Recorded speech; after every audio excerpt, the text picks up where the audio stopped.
Hi, everybody. Thank you all for coming. Apparently, London, Ontario loves Brian Lilley. And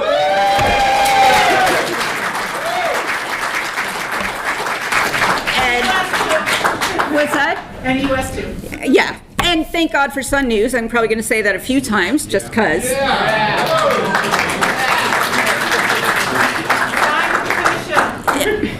Now, I'd like to also take a moment to recognize a few other people in the room who've traveled a good distance to get here. Mark and Connie Fournier, where are you guys now? There they are. If you don't know, they are the owners and operators of Free Dominion.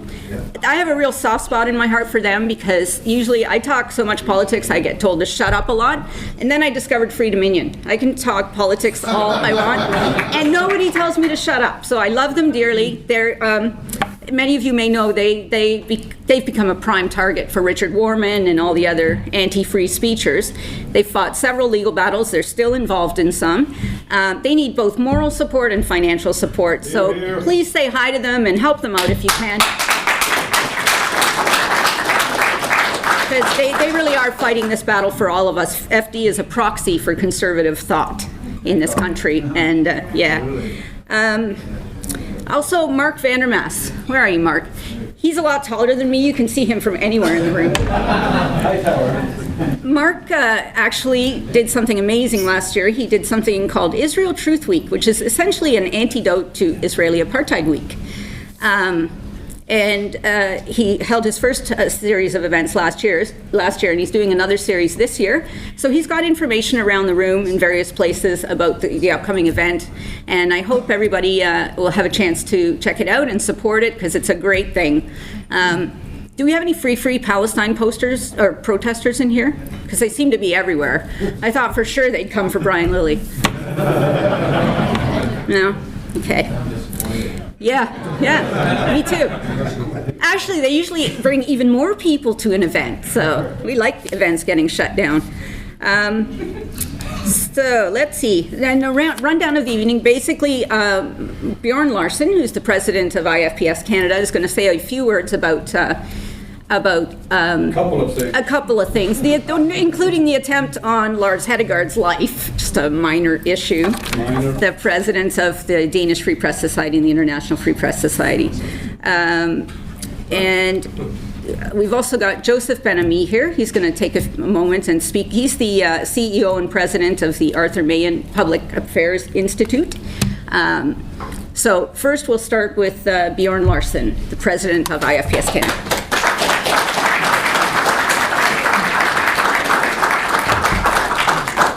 Thank you, Mary Lou. I'd like to recite two stories before we thank Brian Lilley for his book and for coming out. The editor of this newspaper recently started in Sweden. Lars Hedegaard was assassinated almost 3 weeks ago in Denmark. A person came to his door dressed as his postmaster to deliver a package, handed over the package, and he basically pulled a gun and shot at Lars's head. This is from a yard away, and Lars calls me and he says, I don't know how the guy missed, but he missed. He just whisked past his ear, and Lars managed to swing his fist at him, and the guy lost his track, and the rest is history. They have not found him, but he spoke in Parliament in Denmark last week, in fact, 2 days ago, and every party in Parliament is supporting him, and he believes that there may be a slight change of opinion in Denmark, which is quite a move, even though Lars says, why should I be the martyr for this? But it shows you, in one sense, how dangerous it can be to publish something unpopular in one country. The second story is, I just came back from Australia, where I traveled with Geert Wilders for a week and a half last week. And the interesting thing about Australia is that we have concluded that Australia, with regards to free speech, is the worst we have ever seen. In trying to book 3 venues in the span of 4 months, they had 30 cancellations across the country, Perth, Sydney, and Melbourne, to the extent that in Perth, last Monday night, Tuesday night, they had to cancel because they pulled out at the last minute. So even without any demonstrations from anybody, the fear factor is huge. for a parliamentarian from Denmark, from Holland in this case, coming to speak, in this case, about Islam. Lars Hedegaard, as you know, has spoken about many things, and Geert Wilders speaks about Islam as well as multiculturalism, but clearly the ability to speak is getting tougher and tougher. So the fact that Brian is in this country exposing the CBC for what it is and what it should be, and the kind of money it's spending, is another good indication of the fight that we got to take to the public. And it is not just a matter of can we speak, it's a matter of how does what gets spoken get delivered. Because when we finally managed to get Wilders into ABC Australian TV last week, this week the entire network was broken as far as the internet was concerned by anonymous hackers from around the world who are taking down Australian BBC, ABC they call themselves, for having dared interview Geert Wilders on public television. So life is not getting simpler. Brian standing up and exposing stuff in Canada is a great, great blessing, and I thank him for that, and thank you guys for coming. Thank you.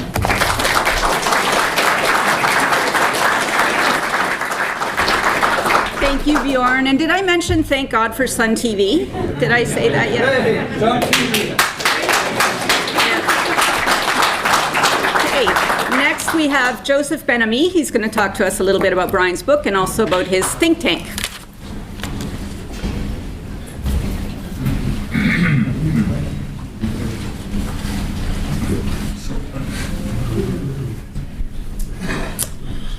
Oh dear. So I got my crib notes here. What's this? This is a recorder. How is everybody tonight? All right. Great. So thank you very much, Mary Lou and the International Free Press Society Canadian chapter for hosting tonight's event. And it's I came in from Ottawa, so it took me 3 days to get here. But Brian came in from Ottawa, left this morning, so much better luck. I just wanted to, again, thank you guys for doing this event, and appreciate the invitation to speak, Mary Lou. And I can't resist the temptation to just sort of say, it's great to be sequestered with all of you here tonight. So, as Mary Lou mentioned, I'm the president of the Arthur Meighen Institute for Public Affairs, formerly known, some of you may know us by our former name, the Canadian Centre for Policy Studies. Let me just say a word or two about who we are and what we do. The Meighen Institute is an independent, conservative-oriented public policy think tank dedicated to the advancement of freedom and prosperity both at home here in Canada and abroad through the development and the promotion of good public policy. Now that's quite a mouthful, and I could spend the next 15 or 20 minutes summarizing everything that we stand for, what we do, how we do it, but for the sake of expediency, for the sake of keeping things fairly short, because you want to get on to hearing about the CBC book and CBC and have Brian come up, I'd invite you to visit our new website. It's meigheninstitute.org. That's MEIGHEN Institute, all one word, .org. While you're there, spend some time surfing through some of the material, etc. Make sure you register to receive our free email updates. You can follow us on Facebook, you can follow us on Twitter, and see me through the evening after the event is finished. I have plenty of business cards so that you don't have to try to remember the website or phone number or anything like that. You could just take it off the business card. So tonight we're here to talk a little bit about the CBC and Brian's book. And if I could just be permitted to say spend a few minutes talking a little bit about the CBC and the book. I suspect that most Canadians who read the book are going to be a little angry when they're finished, and they should be. Not just because of the colossal waste of taxpayers' dollars that the CBC is involved with, as by virtue of the fact that it has this privileged status in Canada's broadcast industry. And just to put that into context, by the way, how much money we're talking about, in the upcoming budget, we expect that the CBC is going to still have in excess of $1 billion in taxpayer subsidies. And that represents assuming that the budget comes in with about a $20 billion deficit in that range, that means that the CBC is responsible alone, just in taxpayer subsidies for the corporation, is responsible for somewhere around 5% of the entire federal budget deficit. That's a colossal number, and it puts it a little bit into perspective of how much money we're talking about. So as I say, it's not just the waste of taxpayers' money. There's also, and I think this is probably more important, that the CBC regularly, or has betrayed, I think, values that we as Canadians hold dear. Values such as fairness, justice, integrity. And it's this kind of behavior that Mr. Justice Douglas Cunningham was referring to when he referred to a number of employees of the CBC as parasitic sensationalists, when he was awarding the highest damages in Canadian history against the corporation. Now, I'm not going to give you I'm not going to give you any details, as a matter of fact, about the lawsuit. You have to buy the book for that. But I will say this, a couple of things. First of all, we're not talking about the Brian Mulroney Airbus scandal, if that's what you're thinking, which itself ended up with taxpayers paying a lot of money. We're talking about a private doctor in Ottawa. The second thing I want to say is that that's strong language for a judge to use in any kind of a case, especially here in Canada. So irrespective of what your political affiliation or persuasion is, when you hear that kind of language coming from the bench, you should sit up and take notice. There's something seriously going on here, something seriously wrong going on here. The third thing I want to say is that when these people were engaged in this behavior, and when they do engage in this behavior, they're working for you and I. We're paying their salaries. We paid the legal defense for those individuals, and ultimately you and I, through our tax dollars, paid the settlement. So, yeah, there's a lot to be angry about. But there is a danger in being angry, and that is, it leads to the temptation to roll up your sleeves and fix the problem.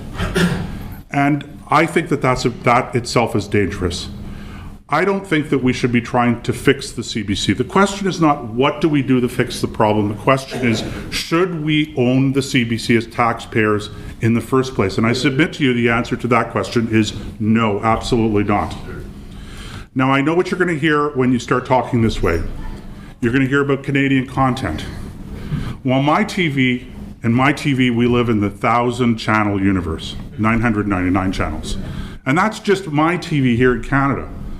And I deal with Rogers. That's my plug for Rogers. I wonder if Rogers is going to send us a donation because of that. I doubt it. But you could be dealing with Shaw. You could be dealing with Bell or whatever. The point is this: there's plenty of opportunity for Canadians to get Canadian content on many, many other networks, many channels, a lot of them independent, good quality programming. You don't have to depend on the CBC for Canadian content if you ever did. And in terms of developing Canadian talent, there are other financial incentives, subsidies, etc., that the government is involved in, quite apart from that $1 billion plus that goes to the CBC every year. The television fund, film credits, etc., all meant to help to develop Canadian talent. So I have a problem with those as well, don't get me wrong. I'm just saying that you don't have to have the CBC owning the CBC, and you don't have to have that money coming to it in order to develop Canadian content. The other thing is, you'll hear about, well, what about news? CBC does a great job with news. Okay. It's funny, because just as the words were coming out of my mouth, I realized, that sounds a little ironic. But again, you know what? I hear a lot of people say they don't have any balance. We need to get in there and fix the balance. And I go, we don't have to have balanced media at all. As far as I'm concerned, if the CBC is a private corporation, they can be as unbalanced as they want. I just don't want to have to pay for it. But I want to remind you of an incident that you may have forgotten about. It's coming up on 2 years now. It's about 1.5 years ago, 1 2/3, when the federal government decided that they wanted to publish the names and pictures of wanted war criminals who were hiding out in communities across the country, who had already exhausted every opportunity that they had in order to stay in this country. All of the judicial processes, all of the reviews, all of the appeals, and now it's time to get these guys out to face justice in their home countries where they came from. but they couldn't be found. So the federal government took the extraordinary step of saying, you know what, we're going to publish their names and pictures. And we're going to ask Canadians to help us. Well, the CBC refused to take part in that at first. Partly because they were, get this, concerned about privacy issues. Yes, that was one of the reasons. And the other reason was they wanted to investigate to make sure that the federal government wasn't playing a silly game here, that there was no real and nefarious intent. Now, all of that begs the question on the news issue. If the government can't rely on the state broadcaster to pass important information on the safety and security of Canadians to Canadians themselves, then what exactly do we have a state broadcaster for anyway? So the bottom line is this. The question again is not how do we fix the CBC? The question is, should we own the CBC? It's time for us to have an intelligent, mature conversation about that. And we shouldn't be afraid of doing that. It's the same conversation we had to have and the same naysayers when we were talking about what to do with Petro-Canada, or what to do with Air Canada, or what to do with a number of other organizations and corporations and departments that were not a net drain on the Treasury when we talked about privatizing them. This isn't a dirty word, privatization. It's a good thing, and that's the conversation we need to have. Brian Lilley's book goes a long way towards bringing that conversation out. And I'm hoping that you guys will all buy at least 3 books tonight, because it's not just for you. You have to give it out to your friends. You guys have to be part of the evangelical, conservative, small government movement, okay? It takes all of the effort on your part. It takes the effort of groups like ours and people like ours. By the way, I can't let the occasion pass without saying, while you're at the website, there are opportunities to donate, so we do take donations. So anyone that wants to send us, a $10,000 donation, we'll be happy to accept that and acknowledge it publicly, if you'd like, or we'll keep it private, doesn't matter. But anyway, Brian's book does a great service in making this happen. If you haven't got a copy of the book, make sure you get one tonight. If you really, and I'm serious, get more than one copy if you want to. Give it out to friends. Be part of the movement, okay? Help make this happen, because if it's not going to happen at the grassroots level where you guys are at, it's not going to happen at all. So thank you very much. Enjoy the rest of the evening, ladies and gentlemen. And there's Mary Lou. Hi, Mary Lou. Thank you again.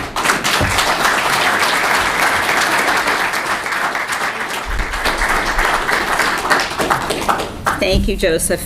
Okay, so we're going to bring Brian up here. He's going to talk for 15, 20 minutes or whatever, and then we'll do a Q&A if everybody wants, and then he's going to sign books.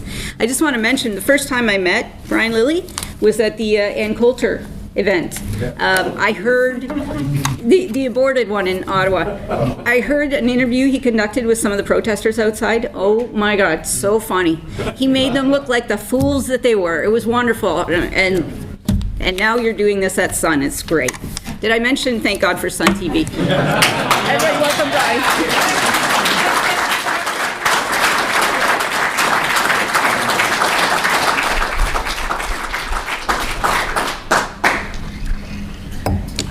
Thanks for coming out tonight. For those of you that were here early or on time, I want to say sorry that I am starting a little late. There was a reporter at the back and they wanted to ask me a question, and I said, I'm not going out while there's a reporter at the back. So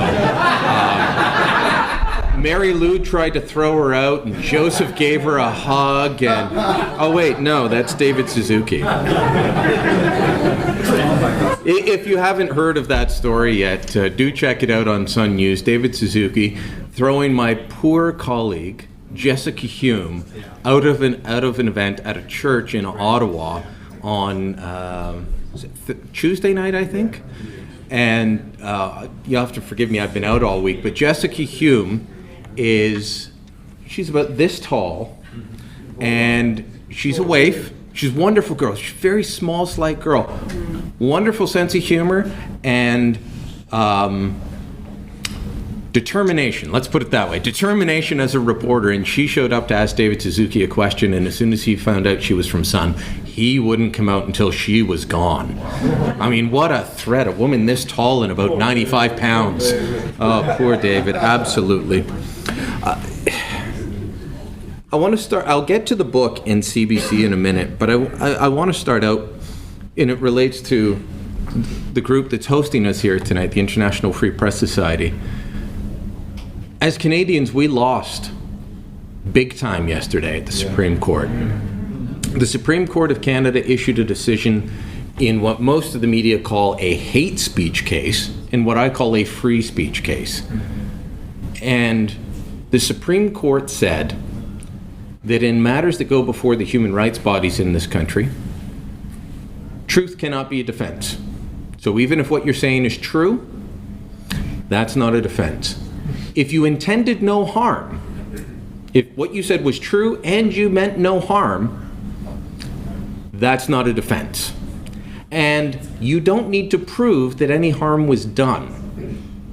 This is all in the decision written by Justice Marshall Rothstein on behalf of the majority of the court. It was a unanimous decision. We lost a huge amount of freedom yesterday. Now I know that my friend, and I am proud to call him my friend, Ezra Levant, was on about this yesterday, right off the top of his show. I know that Anthony Fury, who's been doing a great job filling in for me all week, talked about it on Byline last night. And I was chomping at the bit. When I got to London, I had to write my column, and I wrote it from the chapters down the road about this very issue, because it is so vitally important. And the CBC put it at the 16-minute mark of their 20-minute newscast on the National. That's where Peter Mansbridge put it, the 16-minute mark. CTV was not much better. They put it at the 12-minute mark. The Supreme Court said that the Saskatchewan Human Rights Act violates Section 2A of the Charter. That's the part that guarantees you freedom of religion. And it said the Saskatchewan Human Rights Act violates Section 2B of the Charter, which guarantees you freedom of expression. And then it said that both these violations were justifiable in a free and democratic society. What you say can be true, you can mean no harm, and you may not have done harm. You may have been exercising your free speech rights. You can still be found guilty before a human rights tribunal and be ordered to pay tens of thousands of dollars. And in the case of one Alberta pastor, they put a lifetime ban on him speaking on the subject that he was found guilty of. That is a tremendous loss of freedom. And the other media outlets aren't talking about it. Or if they are, they're doing it in passing. They're doing it in favorable ways. Not all of them. The Globe and Mail editorial, I have to say, was pretty good on this. It was not as strong as I would have liked, but the Globe and Mail stood and said, no, this is wrong. Andrew Coyne at the National Post, someone that I see eye to eye with on some things, not on others, had a very strong column out about it. But unfortunately, I can tell you that a lot of my colleagues in the parliamentary press gallery, the people that go and ask the questions, they don't see the problem. They don't see freedom slipping away. And if they do, they don't seem to care. I can tell you, during the whole human rights issue with Ezra Levant and Mark Stein being hauled before it, I'd hear comments like, you know, I kind of know they got a problem, but I wish there were better spokespeople than those guys. I don't like them. So they didn't feel like saying too much about it. They didn't feel like reporting on it. My view is I don't have to agree with what you say. I love people that quote Voltaire, who apparently didn't actually say it, but they say, as Voltaire said, I will defend to you, I may disagree with you, but I'll defend to my death your right to say it. Okay, where are you? Because Bill Whatcott just got told he has to pay $17,500 for hurting somebody's feelings. They're sitting down. Sun News doesn't sit down on stories like this. I wish that I just covered the fluff that the people that don't like us say we do. They say, Sun News doesn't cover real news. They don't cover real stories. I spend an awful lot of time on my program talking about basis of our society, the fundamental freedoms that we were founded upon, the documents that we draw these freedoms from, explaining that the Charter doesn't grant us our rights, it is supposed to guarantee them. And it does a piss poor job of it due to Section 1, which says, I call it the "you can have your rights until we say you can't" clause. That's what it does. You can have them until we say you can't. So that's what I spend an awful lot of time talking about. But the other guys say that we just do fluff. We don't do real news. We are also, it's also said that we're irrelevant. Joseph mentioned the story of the war criminals and CBC not wanting to give out the names. Well, at first I can tell you that the government didn't want to give out the names. We forced them to. We embarrassed them to the point where they said, somebody in the government said, hold on, bring over the minister here. You've got war criminals, and you're saying that people can't know who they are, and they're wanted for deportation? Yes. Give them the names. We shamed them into giving them the names.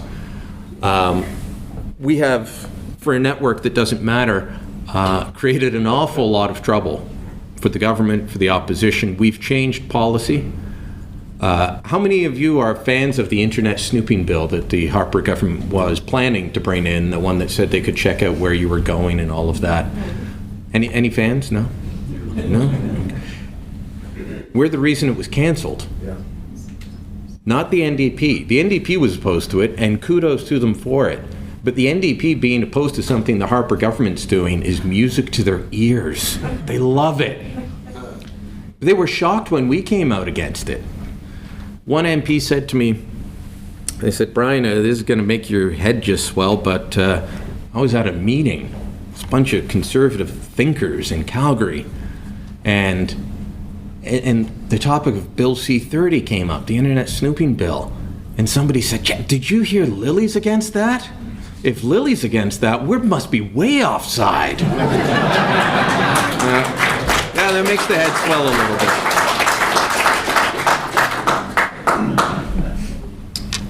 So we got that canceled, and that was good. And I think that in talking to people that have core principles and coming at the government from the right, when all the others come from the left, we've been able to shake them up a little bit and have them say, hold on a minute, are we doing the right thing here? Now, I still think they spend too much money, and I tell them that at every chance, and there's lots of ways they can cut. CBC is just one of them. But we're trying to hold them to account. We're holding them to account from a different perspective. Before I joined Sun and started writing my columns for the papers, including the Free Press, and if you want to see the column, it'll be in tomorrow's Free Press on the stupid Supreme Court decision. I was on Astral Radio. Some of you may have heard me over the years on 1290 CJBK here in town. I was the Ottawa bureau chief for Astral Radio, and before that Standard. And I was there in the Paul Martin years for a little bit, and then through the transition into the Harper government. And it was fun. It was fun in those early days of the Harper government, because the easiest way to throw off a cabinet minister in a scrum was to ask them a question from the right, because what happens is before question period, they all get together in a room, and they're told, here's what we think the questions from the opposition are going to be, and here's what your line should be, and they prep each other, and they test each other, make sure they're on their ball, and here's what we think the media will ask you about afterwards. Well, they only ever prepped them for questions that came from the left. And I remember Bev Oda coming out one time, and she was being hammered on why there wasn't more money going into a fund for some cultural slush thing. And I just looked at her and I said, why should this exist? And she just, what? Nobody prepped me for that question. That's the sort of thing that we're doing on Sun now. I was interviewed by the Free Press, and they had a small announcement about me coming this morning, and the young reporter that was speaking to me was asking questions, and I said, I want you to understand, I don't hate the CBC. As we were getting around to a discussion about the book, I said, I don't hate the CBC, and I don't hate the people at the CBC. There's some very good people there. And that's part of the reason why I'm critical of them. is because I know that they have some good frontline people, but the management's just horrible. They've got some very biased people as well, and I'm sure you guys have all seen that over the years. But the management of this place is beyond compare. I remember a editor in Montreal sent me out to an event. They were going to block the Mercier Bridge, which takes you from the island of Montreal to the South Shore. And this is a bridge that lands you in Mohawk territory. And you're on Mohawk territory for a very brief time until you get on the roundabout that takes you to the suburban towns. And the Mohawks were annoyed at something. They said, we're going to shut down the bridge. My editor said, get across that bridge now before they shut it down, and call me when you get there. Tell me if it's real. Tell me if it's a big story. So I hopped in the car. We went across. I called in. He said, so is it a big story? I said, no, CBC only sent 5 trucks this time. And so over the years, I've watched some of my colleagues that are there reporting, and they'll be out there and they're slogging along with me getting the story all day, and then it doesn't get used. Why? Because they sent 5 people and they only used one of them. Well, why are you sending 5 people? That's a waste of taxpayers' money. That's a waste of that reporter's time. And then they turn around and say, we don't have enough money. There's a report that hasn't been made public yet, as far as I know, and it's looked at CBC's funding and where they spend the money. And it's a tremendous report full of all kinds of things, but there's one little nugget in it. CBC got a slight cut last year, less than the military, I believe. As a percentage, not in real dollar terms, but as a percentage, they had a smaller cut than the military, I believe. But in this report done on where their money's actually spent, not a report done by their paid sycophants, it looked at the history of CBC funding. And they've always claimed that they don't have enough money. They've always said we need more money. So in 1962, Parliament struck a committee and they said, how are we going to fund the CBC going forward? They need stable funding. They need adequate funding. All the same language we hear today. And they said, you know what? Let's keep it at what it is, but ensure that every year they get a cost of living increase. They will stay pace with the CPI, the Consumer Price Index. If only. Starting in the Trudeau years, the CPI went like this, and CBC funding went like this. If they had stayed with what Parliament had said they should have and what CBC said would be good enough for them, they would have received $16 billion less over the last 30-odd years than they have received. $16 billion more is what they got, and they're still saying they don't have enough. So what do they do with that money? Well, when they malign somebody, they don't say, I'm sorry. I can tell you it's not fun having to apologize when you say something incorrect, but it's something that we all have to do. I've worked for several big media companies across the country. Every media outlet in the country gets something wrong at some point, and you have to publish a correction, you have to apologize, you have to put in a retraction. None of us like doing it, but it's just part of the business. When you speak for a living or you write thousands of words a day, as some of us do, some of it's going to be incorrect and not through any fault of your own. You're on a deadline, you thought you had the right information, you didn't. You apologize or you go to court. If the other person has a case, it's wise to retract and move on. That's not what CBC does. So the opening of the book, I detail several cases where they have wasted taxpayers' money by having a scorched earth policy when it comes to lawsuits. That's where the parasitic sensationalist line on the front of the book comes in from the judge's decision in the Lilley case. This is a case that should have ended with an apology. All this doctor said was, I'd like you to say sorry because it's really hurting my reputation, and I'm a cardiologist. It's hurting my practice. It's hurting my reputation in the field. I'm a researcher. I'd like an apology. In the end, the total thing cost us $5 million roughly, and the largest settlement case in history. The details are in the book, including going to the testimony that was at the case. This is the case of Brian Mulrooney. I know he's a tough guy to love. but a 15-year parallel prosecution paid for by all of us. That's what CBC ran. They ran a parallel prosecution because they did not believe the RCMP, they did not believe the results of a lawsuit, they did not believe the results of the Oliphant inquiry, and they still don't. They still think there's something there, and I think if they felt they could get away with it, they would waste millions more continuing to go after them. I don't have to tell you about their biases. If you're in this room, you probably have noticed them, and that's probably why you might watch Hockey Night in Canada or Coronation Street, but you're not spending a lot of time listening to Peter Mansbridge drone on.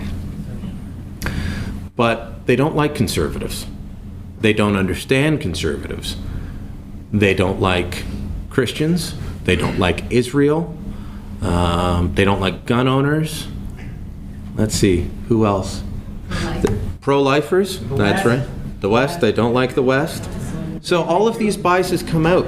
I remember, thank you for whoever said pro-lifers. I've been covering the March for Life on Parliament Hill for years. And I've been able, since I started with Sun, I've been able to help improve the newspaper's coverage so that it gets proper coverage. And then that coverage is shared across our chain because you may have noticed if you see QMI Agency, that's our internal wire service. If you see that in the London Free Press, that's ours. That comes out of the same bureau that little Jessica Hume that took on David Suzuki works in. That's what it is, because we just couldn't rely on Canadian press anymore as a wire service because they're unreliable as well. So anyways, I'd get up on the Hill, and the March for Life is by far the biggest march or demonstration on Parliament Hill. You don't have to be a pro-lifer to say, there's 15,000 people on the front lawn, that's a news story. If I was named, say, Marr or McGregor, and I wrote something about robocalls and half a dozen people showed up on Parliament Hill, they would use all the right camera angles to make it look big, and it would lead. They don't do that. In 2006, at the March for Life, there were a lot more reporters out than previous years, and I thought, wow, why? And then I listened to some of them talk, and they said, the Conservatives are in power now, they're going to say something stupid now.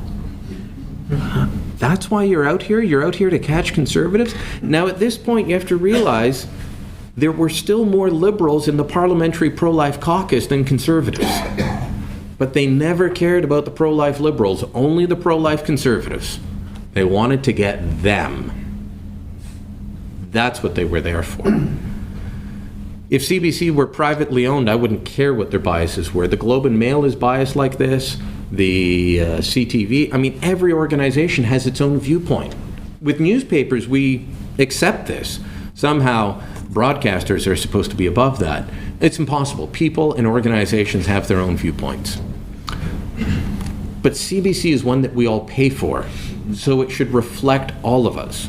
And I don't think it does. I've been speaking too long, so I'll wrap up in a second and take questions. CBC is currently on a trajectory to put the rest of the media in Canada out of business. And I talk about some of the ways in this book, but the other media guys don't get it. Right now they're on a hiring spree. They are hiring a pile of people to write for their website. A big deal. What's the problem there?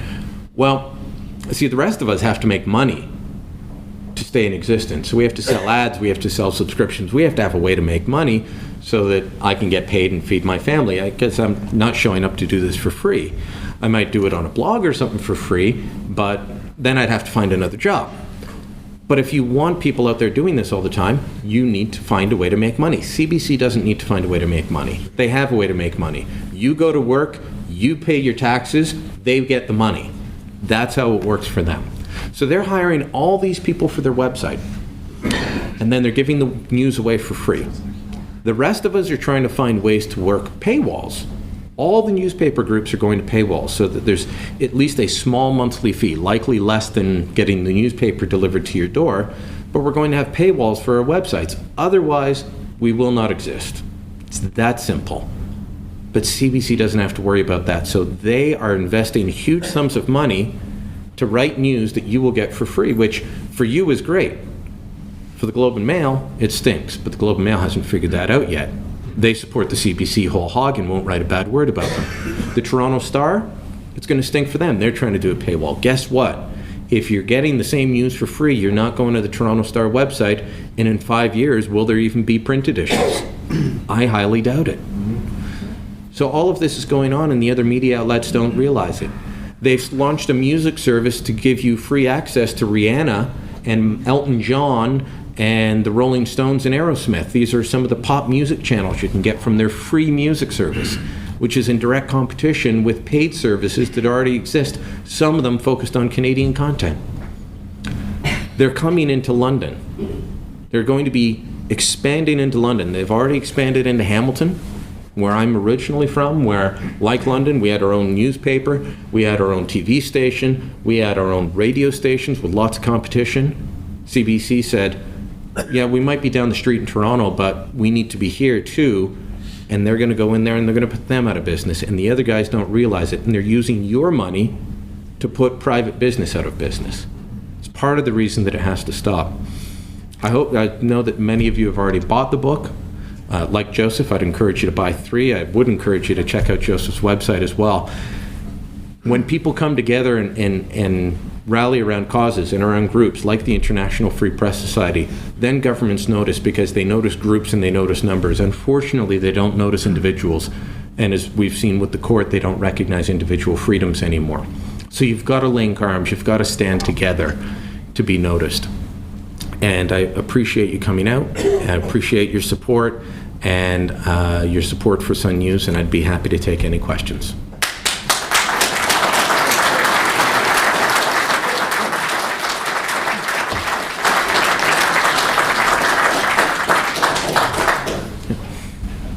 I just want to thank you, Sun, for putting Lars on the TV stations. You're the only ones in the world, apart from Denmark, who've done that.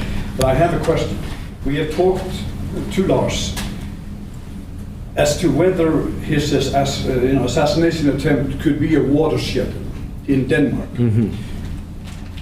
What would have happened in Canada if Ezra Levant had been assassinated for publishing a cartoon? Would that have done anything for our free speech? Please come. Of course it wasn't, thank you. Yeah, well, I'm very curious. thank God for that. I don't like to think of the idea of No, of course not. I didn't want to think. yeah.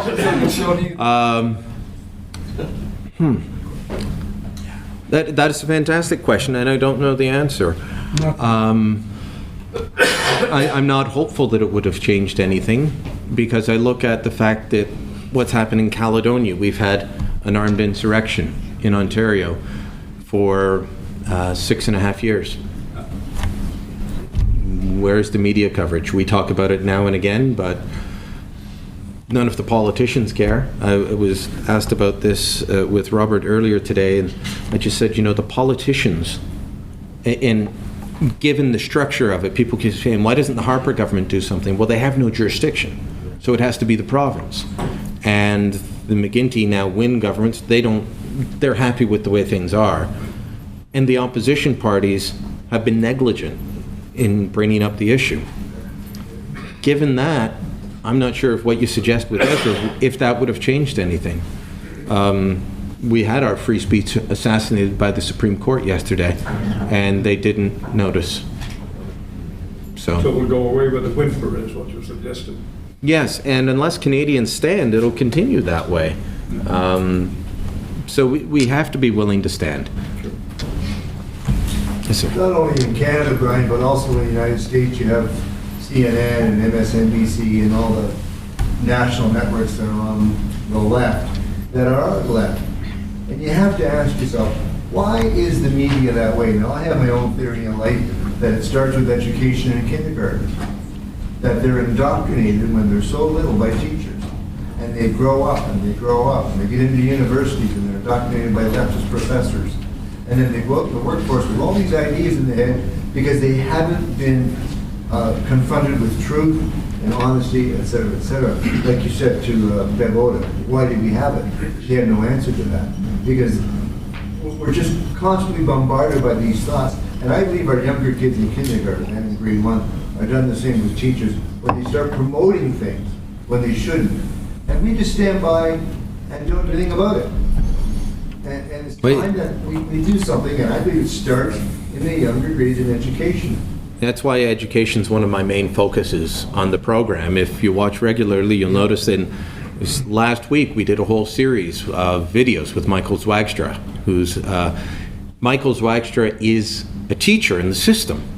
He teaches just outside of Winnipeg, and he is so frustrated with what he sees in terms of the indoctrination, in terms of the teaching methods. How many of you tried to help your kids or your grandkids with math and then looked at the question and said, what the heck are you asking? I do that with my own kids' math, because I remember my parents complaining that they changed it from when they were kids to when I was, and now they've changed it again, I think partly to keep educational consultants employed.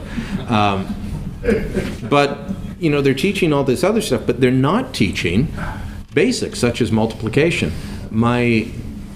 There's so much that my kids learn because we teach them, not because the school system teaches them. At some point, we may just have to pull them out of the school system again, but for now we're inside and we're fighting to improve it. There's that dangerous pull. And, you know, to use a religious comparison, the evangelicals in the States for years withdrew. They just said, this culture isn't to our liking, we don't want to be part of it, we're going to withdraw. And so they withdrew from politics, they withdrew from education, they withdrew from pop culture. Things just got worse. Now they've stepped back in various ways, and I think it's improved in several fronts. So pulling out is not always the answer, but sometimes it becomes that. As far as journalists being on the left, to quote someone who I now think has moved a lot to the left since I first started reading him, David Frum. I remember years ago, David Frum writing about this very issue. Why are journalists on the left? And he said it's because they get into the business because they want to change the world. And people who are conservative say, well, I want to go into business. So they go off into business, so they become lawyers or something, and the kids that go into journalism figure, I'm going to change the world, and they go in with an idealist utopian mindset and try and change the world that way. A lot of them inspired by people like Woodward and Bernstein, right? Bob Woodward, their hero, is now being thrown under the bus right now because he's taken on Obama. So people that got into the business because they loved him are now saying, oh, we don't like you anymore because you're taking on Obama. Most journalists are on the left. That is the default position. Don't believe them when they tell you it isn't the case. I have people that I sat next to for 5 years who argue with me that you don't know my politics. I'm not on the left. How dare you say that online? And yet that is the default position of journalists. The school system is part of the problem. We need to fix the school system. We need to bring in school choice. We need to bring in charter schools. Yep. We need to break the monopoly of the teachers. And before I go to the next question, let me just make a plea. Conservatives, please stop pushing for bigger organizations in the name of efficiency. We used to have small local school boards, and then we need one big school board because we got too many school boards. Let's make them one and be efficient. And I've had people email me and say, well, get rid of school boards so that we can be efficient, just run it all from the province. Wrong answer. Then you give it all to the bureaucrats down at the Mowat building at Queen's Park, and they are Marxists trained by OISI. If you have it local, you can have a say, because you'll run into your school trustee and you can grab them by the collar and say, you're teaching the kids what? But if it's the bureaucrats at Queen's Park, you have no say. So the idea of let's just get rid of all these artificial things, no. The small groups give us more strength, give us more power. PTA. Yeah. Yes, sir. My name's Ivan, right? I really enjoyed what you had to say. But why don't some of you reporters get after the Senate? The Senate? $30,400 a year. they live so many miles from Ottawa, they get another $20,000. They're in charge of committees, there's one gets another $75,000. Why don't we get rid of the Senate? They're of no value to us. I'd rather have it be elected. Elected, yeah, that's what Harper said he's going to do. Yeah, but the He's not keeping his promise. well, in fairness to him, he's tried, but the provinces have said no. And while he was in minority situation, he couldn't get those bills passed. So let's see what happens. They put a reference to the Supreme Court on the issue to say, what can we change and how can it be changed and stay within the Constitution. When that reference comes back and the government responds, we'll have a better idea of where he's going to go. But if it's not going to be elected, then I'd agree with you. We could abolish it. But I'd rather see it be elected and have it be a check on the Commons, because that's what a bicameral legislature is supposed to be. One's supposed to check the other.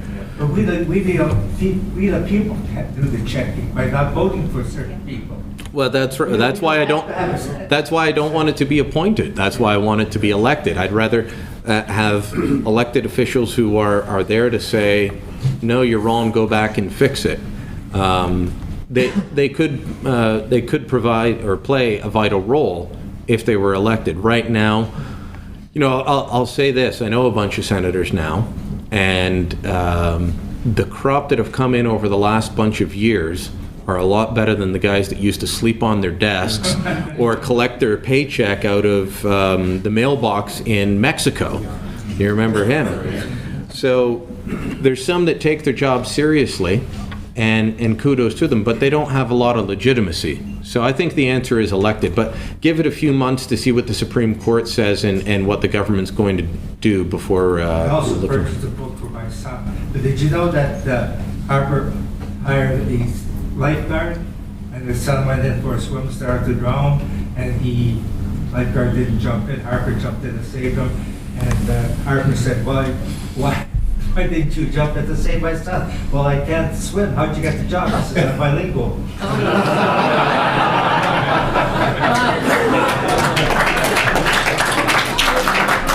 I was smiling, Ivan, because that's an old Ottawa joke that I've heard so many times, but it's a good one. We're over there first, and then we'll come back in. Ryan, we're really impressed with the veracity of the reporting from all of the 5 o'clock to 10 o'clock news programs. How large is your research team? Looking at it. Yeah, not large at all. Do you need more money? You know what we need? No. I do, let's see.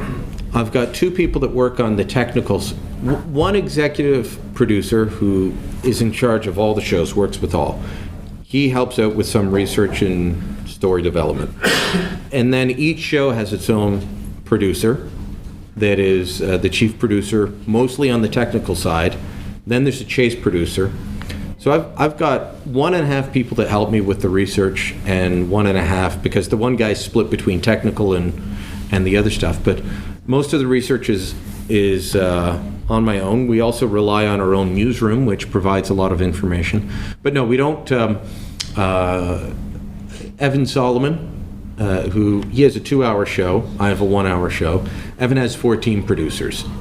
That's my follow-up. Yeah, so if I don't think Evan knows what to do with them all.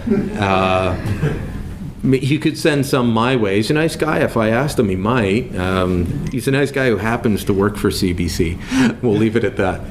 A little follow-up. Sure. You answered my follow-up. How many would Evan have? I like to watch him for about 5 minutes just to get pissed off. Evan's got 14 producers, and yeah. So yeah, that's watch him to get annoyed, then flip to Ezra. Okay, here, then back over there. Yeah. I'm a freedom lover. I'm a strong proponent of freedom of speech. I wrote my first English paper this year on the subject.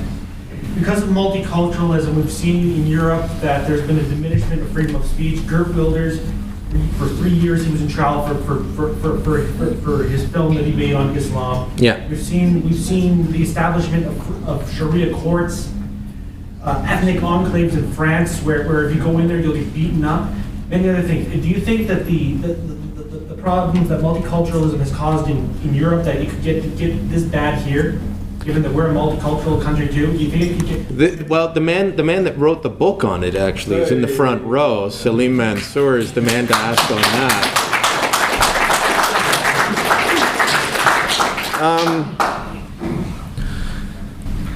Let's see. It's strange. I live in a very Italian neighborhood in Ottawa. I don't get beat up on the way home. In just north of us, there's an area that is mostly Somali.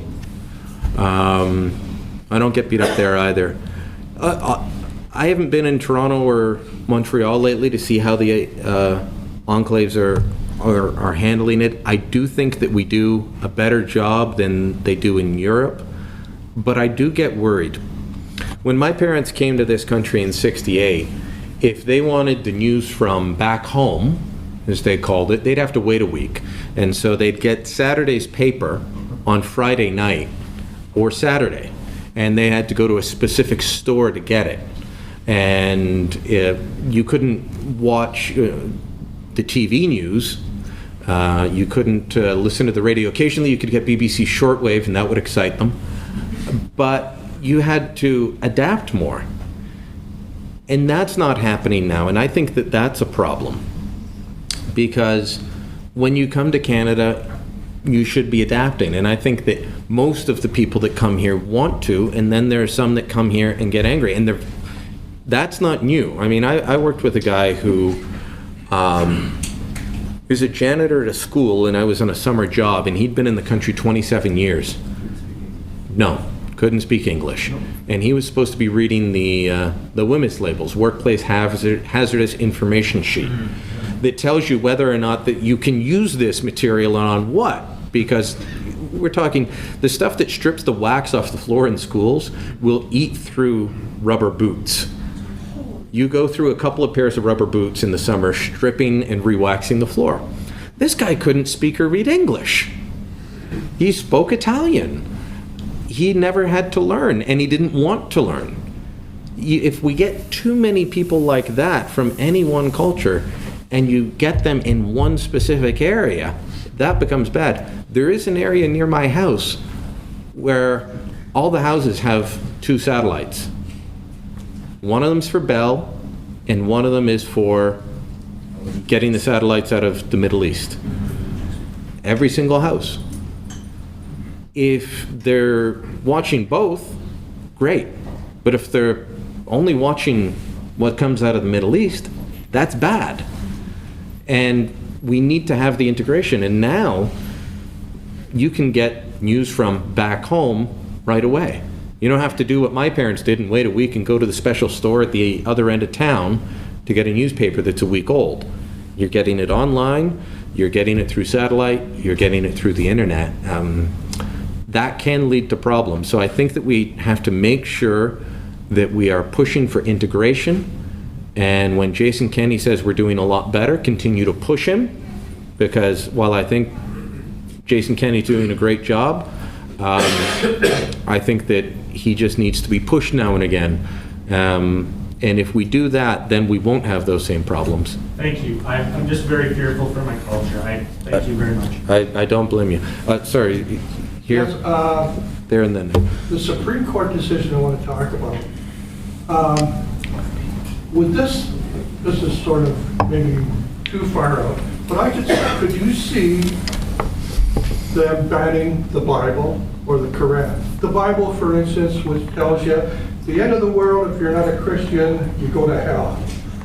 The Quran is, if you don't become an Islamist, your head's chopped off. Now, Could this happen? Well, there's some that would like that to happen. would that not say, okay, you've got the point, we banned the Quran and the Bible? I know that won't happen. They do talk about, in the decision, they do talk about religious texts. And they give them a bit more leeway, but still say that that doesn't give them a complete out.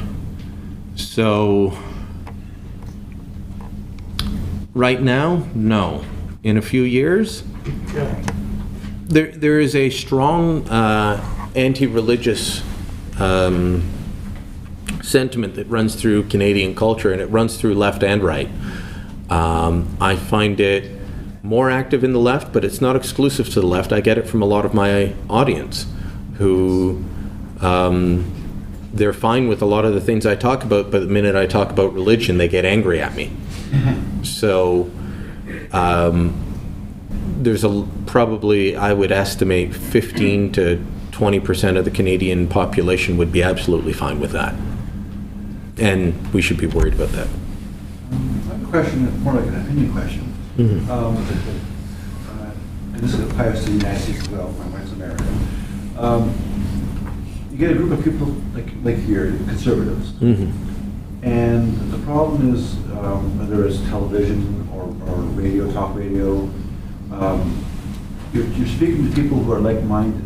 You were speaking earlier about being more evangelical in the sense of trying to get the word out. Mm-hmm. Getting just like you're doing yourself on television. Not everybody has a television position, right? So yeah. How can we more better, like in the case of in the United States with the presidential election? A lot of people don't like Obama, but the people who really didn't like him didn't get their message out enough, and the person gets in anyway because liberals outnumber in the media, at least. How do you combat that? I actually think Obama won because he had a better get out the vote machine. And there's a great article in the Boston Globe a little while ago. Well, beyond that, Romney's actually fell apart on election day. And there were times when the Central Campaign Office couldn't talk to people in the field and they didn't know how things were going. And Obama's didn't have that problem.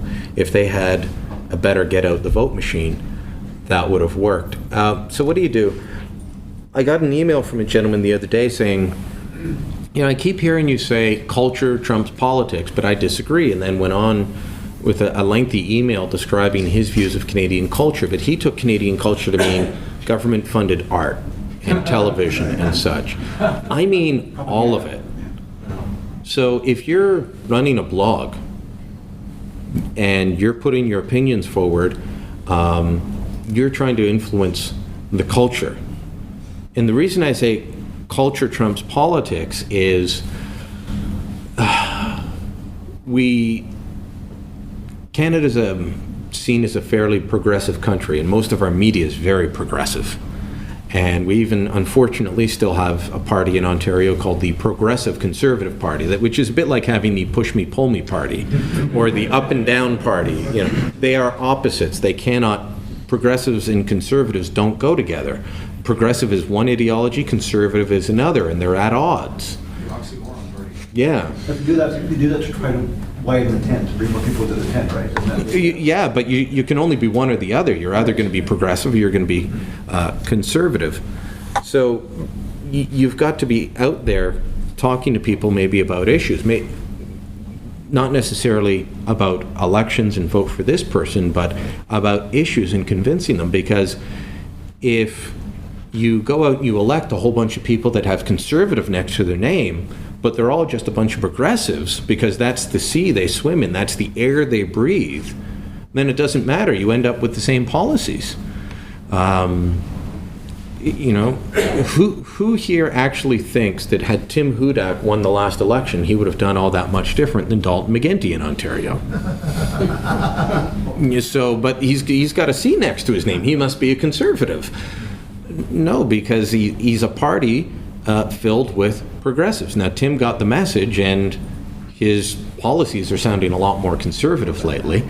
But trying to convince your friends on issues. It's not about electing people, because if you elect them all, and they're in the wrong culture, they're in the wrong ideas, it doesn't help.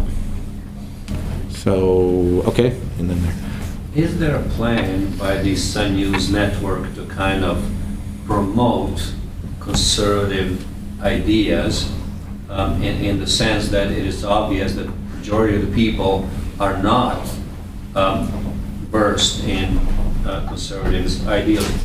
What is happening with the immigration coming from all over the world, and the majority is not from the Christian countries.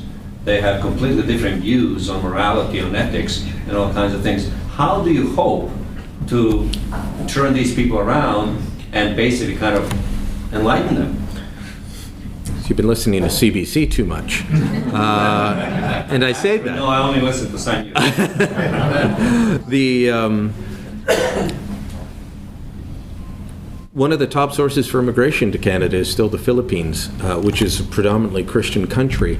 And the reason I said you listen to CBC too much as a joke is that you listen to the other media outlets and they'll say, well, we've got to get rid of this Christian bias in our country. Yeah, maybe we were founded on that a long time ago, but look at all these people, look where they come from. They're not white, so they can't be Christian. What? That's like saying, well, everyone that looks like Salim is Muslim. That's not true. I've met Salim, I'm sorry, are you from Pakistan or India? India, okay. So I've met I don't know how many Christians from India. Went to school with them. But my friends in the media would look and they say, well, they can't be Christian because they're brown. That's what happens with our immigration debate. So just be careful with that. How do we do it? Yeah, I think we will be doing that. Where are you from, sir? Where am I from? Yeah. Originally? Yeah. Croatia, okay. I was speaking with a friend from Poland last night who escaped from behind the Iron Curtain. And I was telling him a story about a girl I went to school with, because he's very conservative, and was lamenting that not all the people that came from Poland with him at the same time. He says half of them show up here and they're communists. He said, why did we leave? And I said, Peter, there's a young woman I went to high school with, and she's a Hrvat from Croatia. Her parents left. Their parents escaped when Tito was in charge to give their kids a better life. And she comes here and she defends all the progressive views that take away freedom. Why did they leave? So we have to be teaching people that come into the country, but we also have to be teaching people that were born here their own history, so that they know what the country was built on, because we've been lied to for decades and decades. There's a professor out of McMaster named Janet Asienstadt, and I don't believe that she's conservative at all. But she looked at the way Canadian history's been taught, the idea that we should have a strong central government, and that's what everyone always wanted. And she said, that's a lie. Yeah. That's what all the history books tell you, but it's a lie. And she helped edit a book on Canada's founding debates because of that, to say, look, here's the reality. So I haven't done a lot of the history in a little while, but for a while I was doing regular history bits with John Robson, so that people would be able to know where to look for something or find out something new. But our Constitution would lead to a more conservative country if we followed it, so I try and talk about the Constitution, try and promote groups like Joseph's, because having groups like that putting forward conservative ideals helps. And as far as specifically reaching out to immigrant groups, I hadn't thought of that. Jason Kenney does that mostly, and that's for his party, not for the ideals. But it might be a good idea, because otherwise if people come here and they only pick up on the state broadcaster, then they're going to be led astray, even if they came here. Quite often, especially on the moral issues, people that come here are much more conservative. And then they get told they should, well, in years past they've been told, well, you came here, you should vote Liberal. So there was a gentleman back there. Yeah, I'm going to get into the thing about education. And where it starts, and at very young ages. There's a party in Ontario called the Family Coalition Party of Ontario. Yep. Are you aware of that organization? I was supposed to speak at one of their events recently, and there's somebody here from the Freedom Party today, and we'll be talking to Freedom Party on the show, and we'll be having Phil Lees on the show, and I'll be profiling all the other parties in Ontario. Phil Lees. Yeah, Phil Lees is the leader of the Family Coalition Party. That's correct. He's from Hamilton, and he was a former school teacher. Yep.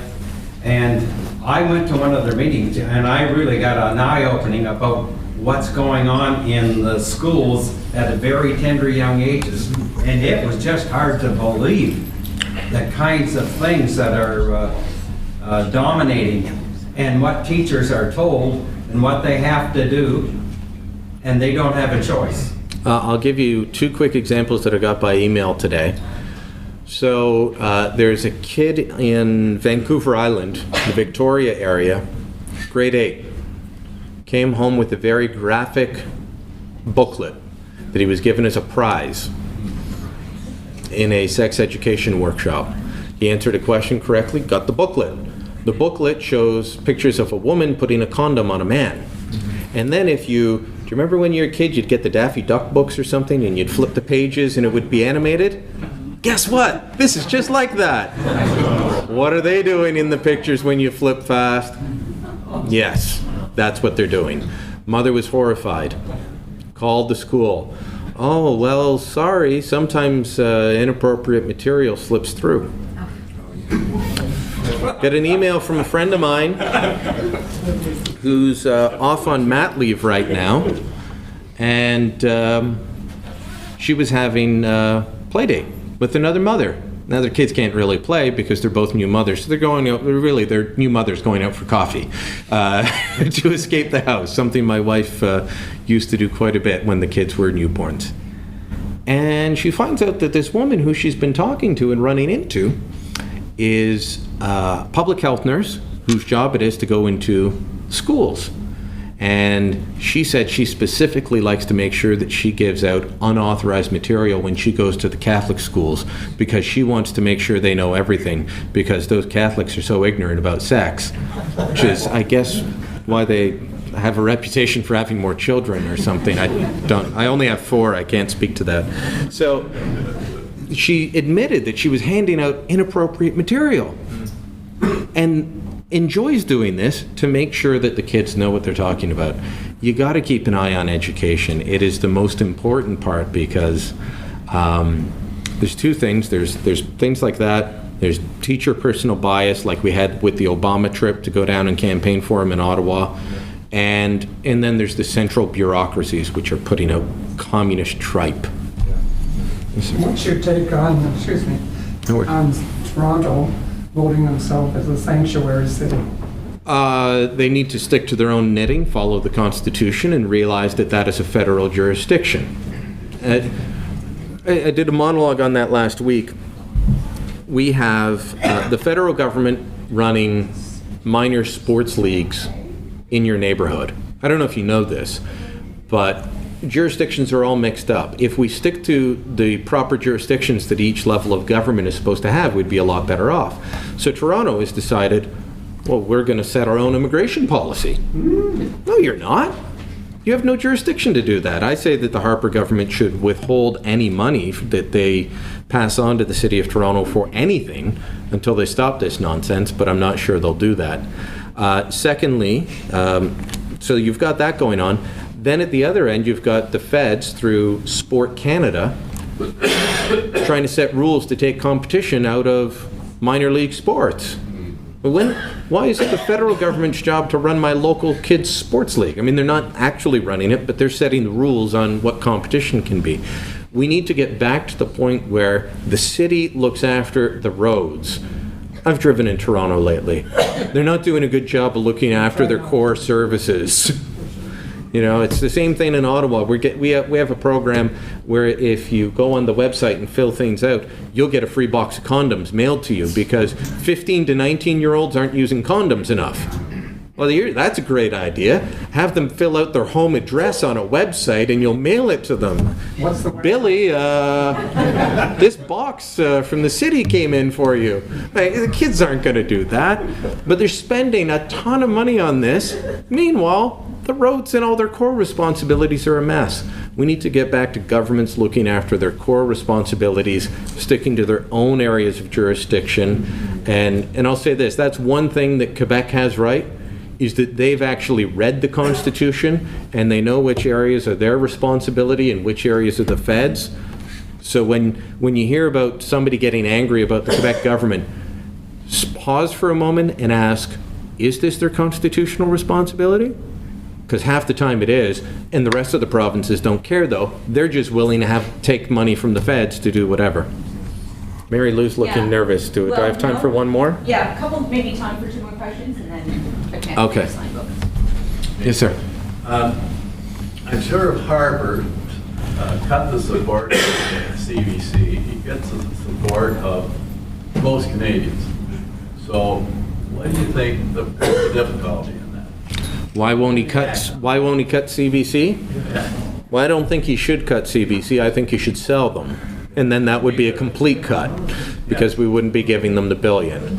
Why won't he do anything on the CBC? It's not his priority right now. He hasn't Well, he heard. must be getting email and everything from so many people. He is, but he has decided that it's not his priority at the moment, and He's an incrementalist. he is. Yeah. He is. He's a progressive in reverse. Yeah. The progressives brought in, wanted to move to their socialist utopia in incremental bits. He's trying to roll things back bit by bit.